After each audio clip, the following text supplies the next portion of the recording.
Հանդիպումը Հայաստան Դաշնակցության Արցախի կենտրոնական կոմիտեի ներկայացուցիչների հետ էր, բավականին արդյունավետ քննարկում էր, նախ եւ առաջ ներկայացվեց այն աշխատանքները, որ տարվում են, ուրեմն հեռանկարը, որ ունեն այս շարժման, այս բողոքի ակցիայի շարունակության իմաստով, մեր առաջարկները տվեցինք, որ ինչպես կարելի է շարունակել, ինչպես կարելի է համախմբում ավելի ընդարձակել ու լայնացնել, նաև կարևորեցինք բացի սոցիալական հարցերից, քաղաքական եւ իրավական հարցերը, որը կարևոր են եւ պիտի մեր տեսակետից նաև խմբեր կազմվեն, որը բանակցությունների մեջ մտնի իշխանությունների հետ։ Համախմբման process-ը իրենից ենթադրում է փողոցային պայքարը։ Բոլոր տեսակի պայքարներ չի բացառվում, փողոցային պայքարները իհարկե իր տեղը ունեն որպես ճնշման միջոց, բայց հիմնականում նաև պիտի լինի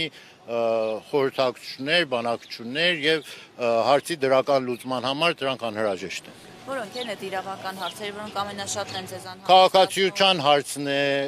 մի շարք գույքային հարցեր են, անշարժ գույքի, շարժական գույքերի հարցերն են, ընդհանրապես այդ խտրականության հարցն է, որ արցախցիներին ու հայաստանցիների մեջ տրվում է եւ դժբախտաբար իշխանությունների կամ իշխանությունների մոտիկ շրջանակների կողմից անընդհատ հրահրվում է։ Այս նաև միջազգային հարթակներում, որպեսզի վատ պահվես Արցախի հարցը, դատական հայցերից հրաժարվել է, որքանով կվնասվի։ Դա այո, դա նաև մի քիչ հիմա նաև իրավական, այլ նաև արտաքին քաղաքականության հարց է, ուրեմն արտաքին նախարարության արտաքին գործերի նախարարության վերջին հայտարարությունը, խայտարակ հայտարարությունը, որ տեսանք, որը ինքը իրան հակասում էր, որտեղ մի տարի առաջ բոլորին այլ պատասխան էին տվել, հիմա այլ պատասխան են տալի, եւ դրա հետապնդումը թե գերիների ու պատանդների եւ թե դատավարությունների անօրինական դատավարությունը, ինչու՞ չէ նաեւ վերադարձի հարցը, արցախցիների վերադարձի հարցը արտաքին քաղաքականության մեջ գերակա խնդիրներ պիտի լինեն Հայաստանի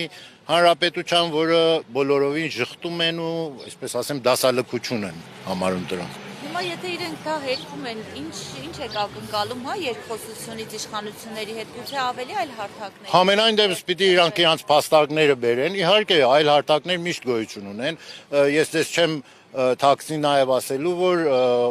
Դաշնակցության հայդատի գրասենյակների հետ ուղղությամբ բավականին ակտիվ աշխատանք ենք տանում, մոտիկ օրերում դուք կտեսնեք նաև բացահայտ այդ աշխատանքի արդյունքները, հույսով եմ, որ կկարողանանք այդ ճնշման միջոցով նաև Հայաստանի իշխանություններին ինչ-որ ճնշման ենթարկել, որը նաև Հայաստանի արտաքին քաղաքականության մեջ այդ հարցը տեղ գրավի։ Իհարկե շատ հույս չունեմ այդ հարցը որևէ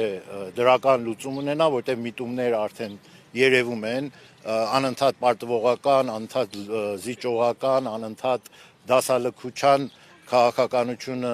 երևում այս իշխանությունների, բայց ամենայն դեպս պետք է այդ լծակները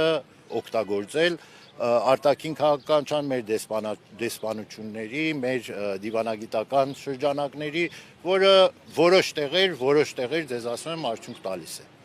Իհարկե ոչ բացահայտ։ Իշխանության ներկայացուցիչները պնդում են, որ նմանօրինակ քայլերը սպառնալիք են Հայաստանի Հանրապետության անվտանգությանը, նաև նշում են, որ այս ամենով փորձ է արվում բռնի տեղահանված արցախցիների հույզերի վրա խաղալով նորից փողոցներ լցնել, նույն արցախցիներին մսացու օգտագործելով։ Բավականին դատարկ եւ անիմաստ, ուղղակի անիմաստ հայտարարություններ են դրանք, ինչքան արցախցիների Արցախի հարցը, գերիների հարցը, պատանդների հարցը բարձրացվի միջազգային հարթակներում, ավելի Հայաստանի դիրքերը կկամրանա, կպնդանա եւ այլ զիջումների, այլ պարտադրանքներից կկարողանա խուսափի այդ պահանջները ներկայացնելով։ Ընդհանրապես բանակցությունների մեջ պիտի դու ունենաս քո պահանջների օրակարգը։ Երբ որ չունես քո պահանջների օրակարգը կամ անընդհատ միայն ենթարկվելու դիրքում ես, բնականաբար քո դիրքերը օրեցօր թուլանում է, նվազում է